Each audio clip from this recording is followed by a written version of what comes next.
সংগ্রাম টিভি, আমাদের সাথে সংবাদ বিনোদন সারাক্ষণ। ইতিমধ্যে প্রায় 50টি দল পরিষ্কারভাবে ব্যক্ত করেছে ডিসেম্বরের আগে নির্বাচনের জন্য, এবং সাথে সাথে সংস্কারের যে কথাগুলো বলা হয়, যে সংস্কারের ব্যাপারে যেখানে ঐক্যমত হবে সেই সংস্কারগুলো ইমিডিয়েটলি করে নির্বাচন কমিশনকে বলা হোক নির্বাচনের দিনক্ষণ ঠিক করে রোডম্যাপ দিয়ে নির্বাচনের দিকে এগিয়ে যাওয়ার জন্য।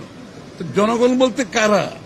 এখন জনগণ বলতে যদি কোনো একটা বিশেষ গোষ্ঠী সুবিধাভোগী যারা গণতন্ত্রের বিরুদ্ধে গিয়ে, জনগণের ভোটাধিকারের বিরুদ্ধে গিয়ে গণতন্ত্রকে সংস্কারের মুখোমুখি করছে, অথবা কোনো বিশেষ সুযোগ সুবিধাভোগীদের বিরুদ্ধাচরণ করছে, মুখোমুখি করছে, এটা তো কারো তো বুঝতে কষ্ট হওয়ার কোনো কারণ নাই। সুতরাং 16 বছরের যুদ্ধটা ছিল গণতন্ত্রের জন্য, বাংলাদেশে গণতান্ত্রিক অর্ডার ফিরিয়ে আনার জন্য, জনগণের ভোটাধিকার ফিরিয়ে আনার জন্য, জনগণের মালিকানা ফিরিয়ে আনার জন্য। যেই সরকার জনগণের ভোটে নির্বাচিত হবে তারা জনগণের কাছে দায়বদ্ধ থাকবে, জবাবদিহি থাকবে, সেটা যেই সরকারই হোক।